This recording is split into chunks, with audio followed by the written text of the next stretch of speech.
ওপেনিংয়ে তানজিদ তামিম, তার সাথে যুক্ত হচ্ছেন সৌম্য সরকার। চ্যাম্পিয়ন্স ট্রফি শুরুর আগেই বাংলাদেশের সেরা একাদশ সাজিয়ে দিয়েছে জনপ্রিয় ক্রিকেট পোর্টাল ক্রিক ট্রেকার। তাদের একাদশে ঠাঁই হয়নি দুর্দান্ত ফর্মে থাকা জাকের আলী অনিক। চ্যাম্পিয়ন্স ট্রফি কিংবা চ্যাম্পিয়নদের ট্রফি নামের ভার টের পাওয়া যাবে ট্রফির তালিকায় ৮ আসরে, যেখানে শিরোপা ঘরে তুলেছে ৭টা ভিন্ন দল। প্রিয় দর্শক, আগামীকাল পাকিস্তান এবং নিউজিল্যান্ডের মধ্যকার ম্যাচ দিয়ে শুরু হতে যাচ্ছে আইসিসির চ্যাম্পিয়ন ট্রফি। ঠিক এর পরের দিনই দুবাই স্টেডিয়ামে খেলবে বাংলাদেশ এবং ভারত। বাংলাদেশ ভারতকে হারাতে তার সর্বশক্তি নিয়ে মাঠে নামবে। এজন্য বিসিবি ভয়ঙ্কর একটি একাদশ ঘোষণা করেছে ভারতের বিপক্ষে। তো প্রিয় দর্শক, ভারতের বিপক্ষে ম্যাচে কেমন হতে যাচ্ছে টাইগারদের একাদশ, কে কে থাকবেন সেই একাদশে বা কে কে থাকবেন না, এবং বাংলাদেশ কি পারবে ভারতকে সেই ম্যাচে হারাতে? প্রিয় দর্শক, এ বিষয়ে বিস্তারিত আলোচনা করা হয়েছে বাকি ভিডিওতে। তাহলে চলুন কথা না বাড়িয়ে দেখে আসি বিস্তারিত বাকি রিপোর্টে। ক্রিক ট্রেকারের মতে কেমন হতে যাচ্ছে ভারতের বিপক্ষে টাইগারদের একাদশ, তাই জানবো প্রতিবেদনের বাকি অংশে। দুয়ারে করা নাড়ছে এবারের চ্যাম্পিয়ন্স ট্রফির আসর। ১৯ ফেব্রুয়ারি নিউজিল্যান্ড পাকিস্তানের বিপক্ষে ম্যাচ দিয়ে বিশ্ব ক্রিকেট মেতে উঠবে উৎসবে।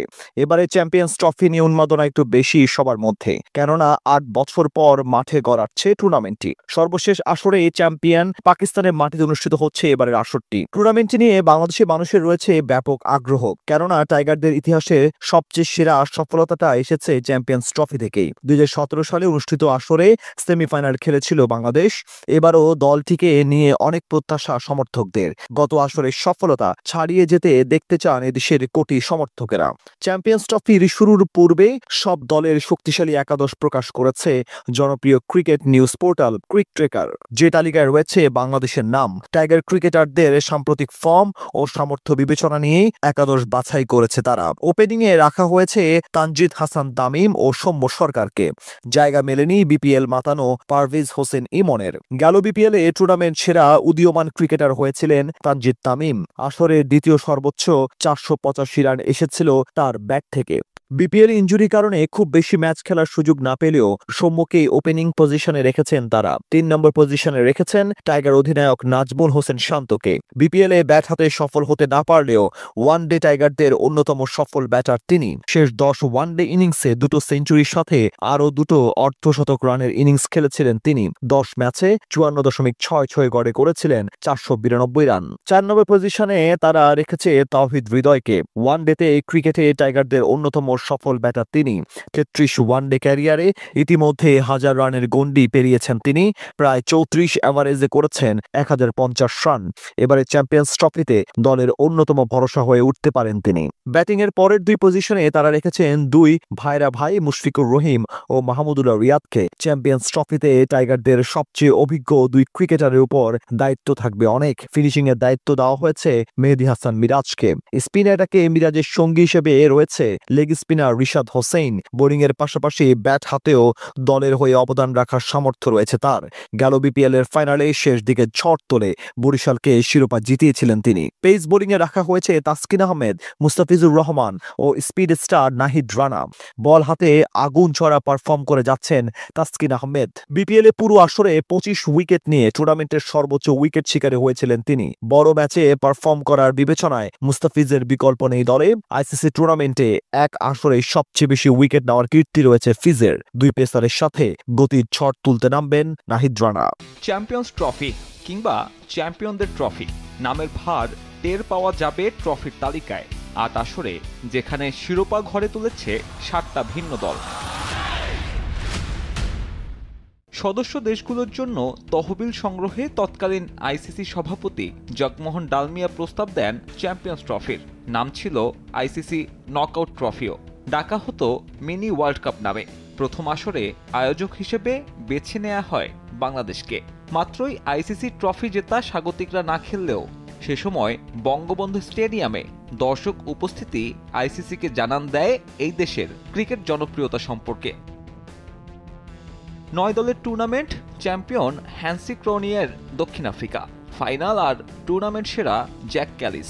জোকার্স খ্যাত প্রোটিয়াদের জন্য সেটাই ছিল প্রথম আর শেষ আইসিসি ট্রফি। এই টুর্নামেন্ট থেকে আইসিসির আয় হয় $10 মিলিয়ন বেশি।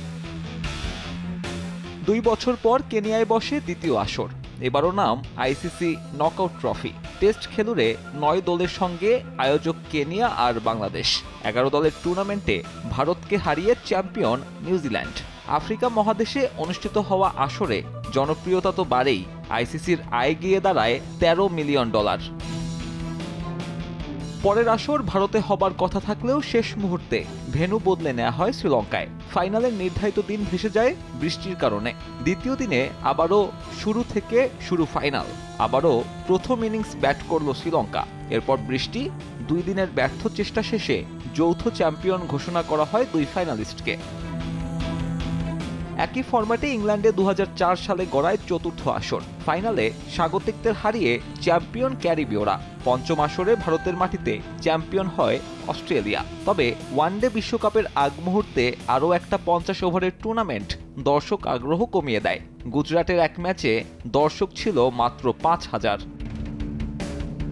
এরপরই টনক নড়ে আইসিসির। অংশগ্রহণকারী দলের সংখ্যা নামিয়ে আনা হয় মাত্র 8-এ। 2009-এর আসরে সেঞ্চুরিয়ানে টানা দ্বিতীয় শিরোপা জেতে অস্ট্রেলিয়া। পরের আসর মাঠে গড়ায় পাক্কা 4 বছর পর। আগে থেকেই ঘোষণা করা হয় এটাই হবে টুর্নামেন্টের সবশেষ আসর। তবে ইংল্যান্ড অ্যান্ড ওয়েলসে অনুষ্ঠিত হওয়া সেই টুর্নামেন্ট জনপ্রিয়তা পায় প্রচুর। 15 ম্যাচের 12টা টিকিট সোল্ড আউট। বার্মিংহামের ফাইনালে স্বাগতিকদের হারিয়ে ভারত ঘরে তোলে দ্বিতীয় শিরোপা। ওই জনপ্রিয়তা পুনর্জন্ম দেয় চ্যাম্পিয়ন্স ট্রফিকে। বন্ধ হবার কথা থাকলেও মাঠে গড়ায় 2017-র আসর। আবারও স্বাগতিক ইংল্যান্ড, তবে এবার ভারত পাকিস্তান ম্যাচ পেছনে ফেলে ক্রিকেটের সব রেকর্ডকে। 2 চিরপ্রতিদ্বন্দ্বীর ফাইনালে ভিউয়ারশিপ ছাড়ায় 324 মিলিয়ন। ভারতকে হারিয়ে শিরোপা তোলে ম্যান ইন গ্রিন। চ্যাম্পিয়ন্স ট্রফির বাড়তে থাকা জনপ্রিয়তায় এবারের প্রাইজ মানির পরিমাণ 53% বেশি বাড়িয়েছে আইসিসি। পাশাপাশি 2027 থেকে নারী সংস্করণ শুরুর সিদ্ধান্ত নিয়েছে ক্রিকেট নিয়ন্ত্রকরা। সম্মানিত দর্শক, আমি আশা করছি আপনারা সম্পূর্ণ ভিডিওটি খুবই মনোযোগ সহকারে দেখেছেন। সম্পূর্ণ ভিডিওটি দেখার পর অবশ্যই কমেন্টে আপনি আপনার মূল্যবান মতামত জানিয়ে দিতে ভুলবেন না। প্রিয় দর্শক, আগামী 20 ফেব্রুয়ারি বাংলাদেশ ভারতের বিপক্ষে মাঠে নামবে। তো বাংলাদেশ চাচ্ছে যে একটি শক্তিশালী একাদশ গঠন করে বা শক্তিশালী একটা একাদশ নিয়ে ভারতের বিপক্ষে মাঠে নামতে, কারণ বাংলাদেশ ভারতের বিপক্ষে প্রথম ম্যাচটি জয় লাভ করতে চায়। তো প্রিয় দর্শক, সেই ম্যাচে বাংলাদেশের একাদশটা কেমন হতে পারে, বাংলাদেশের একাদশটা কেমন হলে বাংলাদেশ ভারতকে হারাতে পারবে বা বাংলাদেশের একাদশটা শক্তিশালী একটা একাদশ হবে, আর সেই শক্তিশালী একাদশ নিয়ে মাঠে নামলে বাংলাদেশ ভারতের বিপক্ষে জয়টা ছিনিয়ে আনতে পারবে, অবশ্যই আপনি কমেন্টে আপনার পছন্দের একাদশের নামটা তালিকাটা লিখে যাবেন। আর এখনো যারা আমাদের চ্যানেলটি সাবস্ক্রাইব করেননি, অবশ্যই নিয়মিত খেলাধুলার গুরুত্বপূর্ণ নিউজগুলো আপডেট পেতে অবশ্যই চ্যানেলটি সাবস্ক্রাইব করে আমাদের পাশেই থাকবেন। এতক্ষণ আমাদের সাথে থাকার জন্য আপনাদের সকলকে অসংখ্য ধন্যবাদ।